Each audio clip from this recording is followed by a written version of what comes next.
Le journal de 7h sur Europe 1, Thomas Schnell. Bonjour Thomas. Bonjour Dimitri, bonjour à tous. C'est une révolution et une avancée décisive dans la lutte contre le tabagisme. À partir du 1er juillet prochain, les 2000 km de plage du littoral seront interdits aux fumeurs en période estivale. L'interdiction sera permanente dans les lieux fréquentés par les enfants, Yasmina Katou. Oui, à partir du 1er juillet, terminer la cigarette en attendant son enfant à la sortie de l'école. Il sera aussi interdit de fumer sur les plages, dans les parcs et jardins publics ou encore sous les abribus. Les lycéens et collégiens ne pourront plus fumer devant leur établissement. Le périmètre exact sera décidé dans les prochains jours.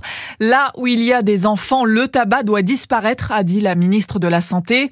Avec cette mesure, Catherine Vautrin généralise sur tout le territoire un dispositif déjà appliqué par 1600 communes.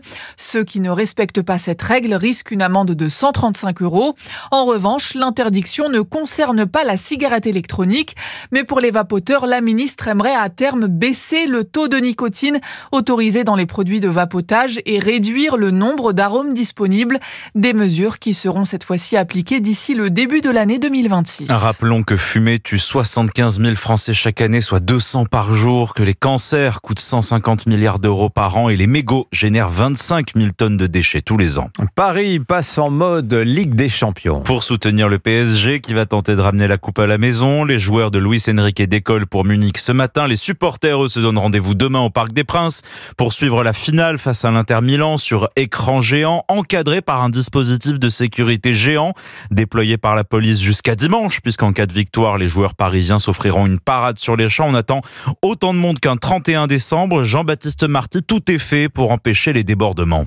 La consigne est claire, aucun débordement ne sera toléré. Pour cela, 100% des policiers parisiens sont mobilisés. Fabien Boguet, délégué national du syndicat Alliance. Nous avons des effectifs en repos qui ont été rappelés, certains congés ont été annulés. On est sur un dispo quasi identique aux Jeux Olympiques, hors renfort de province. 2 endroits de la capitale seront particulièrement surveillés. Le Parc des Princes où 48 000 spectateurs sont attendus demain soir, mais surtout les Champs-Élysées. Alors pour éviter tout débordement, plusieurs mesures ont été prises. Écoutez Fabien Boguet. Tous les services de police de la préfecture sont mobilisés, et notamment nos collègues dans les transports parisiens. Des zones de filtrage vont être mis un peu partout sur la capitale. Outre ces contrôles aléatoires partout dans Paris, les commerces sur les Champs-Élysées devront baisser leurs rideaux avant 21h demain soir. Enfin, des barrières anti-voitures béliers seront installées autour de ces zones où des dizaines de milliers de personnes sont attendues en cas de victoire du PSG. Voilà, plus qu'un jour, 13h56 et 33 secondes désormais, le compte à rebours jusqu'à la finale de Ligue des Champions. C'est d'une précision incroyable, l'horloge parlante.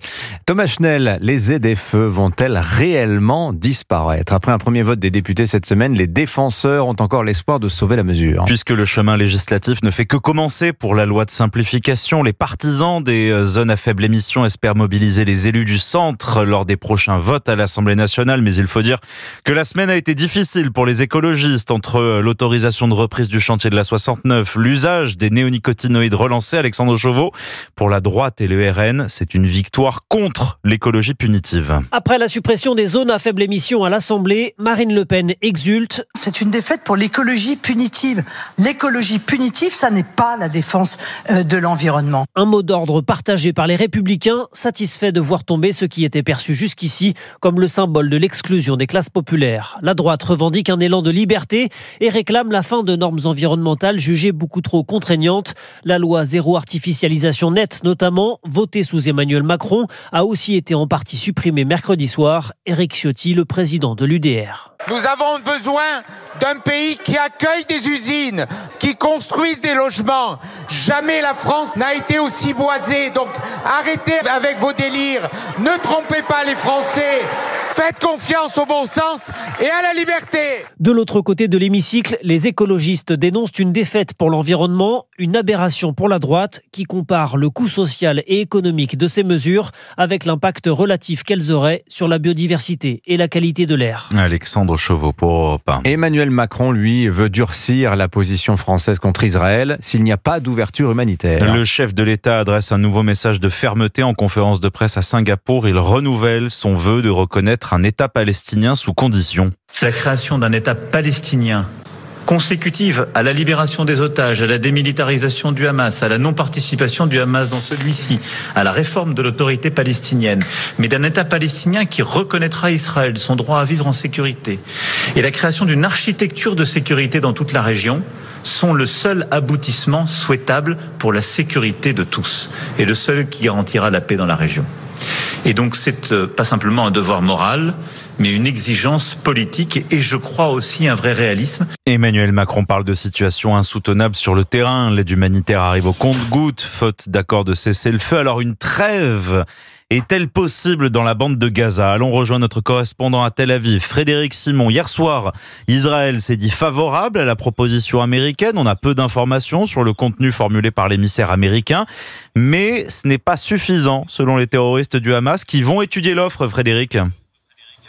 Il est en effet probable que le Hamas rejette cette nouvelle proposition d'accord acceptée par Israël. C'est en tout cas ce que rapporte ce matin la BBC britannique en citant un responsable haut placé de l'organisation terroriste. Cette dernière n'a pas obtenu gain de cause sur sa principale exigence, celle d'un engagement américain à ce qu'Israël mette un terme à son offensive une fois la totalité des otages libérés. L'accord prévoit tout de même un engagement personnel de Donald Trump à ce que les négociations menées pendant la trêve mènent à la fin de la guerre. Cette trêve devrait durer 2 mois. Dès la première semaine de sa mise en œuvre, le Hamas libérera en 2 étapes 10 otages vivants et restituera les corps de 18 otages morts en détention. Parallèlement et graduellement, Israël libérera 125 terroristes condamnés à perpétuité. 1111 Palestiniens arrêtés depuis le 7 octobre 2023 seront relâchés. 180 corps de membres du Hamas seront rendus à l'organisation islamiste. Un redéploiement graduel des troupes israéliennes est prévu également. L'ampleur du retrait de l'armée devant faire l'objet de négociations pendant la trêve, tout comme l'éventualité d'un arrêt définitif des combats. C'est donc cette dernière clause trop imprécise pour le Hamas qui pourrait l'inciter à rejeter cette proposition d'accord. Merci Frédéric Simon en direct d'Israël pour Europe 1. Un répit cette nuit pour Donald Trump qui voit ses droits de douane maintenus temporairement. La Cour d'appel américaine suspend la décision du tribunal de commerce. Le président américain espère désormais que la Cour suprême reviendra rapidement et fermement sur cette, je cite, horrible décision qui menace le pays. Roland Garros 2025, Europe 1, radio officielle. Et au menu ce jour, porte d'Auteuil, un seul tricolore sur la terre battue. Quentin Alice face au Danois Rune. Oui, l'aventure s'est arrêtée hier pour Gaël Monfils, dominé par le Britannique Draper. Défaite en 4-7. Fin de carrière pour Richard Gasquet, balayé par l'Italien Sinner. Hugo Humbert, Corentin Moutet, Pierre Hugerbert quittent aussi le tournoi, seul qualifié Arthur Fils. Les dames, elles, en revanche, relèvent la situation. Loïs Boisson, Elsa Jacquemot sont qualifiées. Elles vont s'affronter en 16e de finale. Cela signifie, Axel May, qu'il y aura au moins une Française en 8e et c'est inespéré. Qui l'eût cru au début de Roland Garros? Une Française en 8e de finale. La mieux classée, Varvara Gracheva, seulement 72e mondiale, a été sortie dès son entrée en lice. Et puis voici que 2 tricolores de 22 ans, bénéficiaires d'une invitation, se sont qualifiés hier l'une après l'autre sur un petit court annexe pour le 3e tour. Loïs Boisson, 361e mondiale, revient d'une lourde blessure à un genou. D'arriver là aujourd'hui, au vu de l'année que j'ai pu passer, c'est génial. J'espère aller encore plus loin, mais c'est déjà top. Elsa Jacquemot, classée 138e, a été championne du monde chez les juniors. Elles s'affronteront pour une place en 8e de finale demain. Elsa Jacquemot. Je vais me concentrer sur moi, me dire que oui, je joue une Française, forcément il y a une Française qui va gagner, donc c'est plutôt cool. J'espère que ce sera moi forcément. Mais en tout cas, me dire que je pense que le tennis féminin est là. On joue toutes bien. Après, c'est pas évident. On fait un sport qui est pas évident. En souriant, Elsa Jacquemot dit juste espérer que son match face à Loïs Boisson ne sera pas programmé demain soir, en même temps que la finale de la Ligue des Champions avec le PSG. L'irrésistible ascension de Loïs Boisson, 22 ans, 361e mondial et donc au 3e tour de Roland Garros. Merci Thomas Schnell, c'était votre journal. Il est 7h09 sur Europe 1. À suivre dans 10 minutes, Dimitri Pavlenko, les enfants d'Europe 1. Votre rendez-vous avec les archives de votre radio.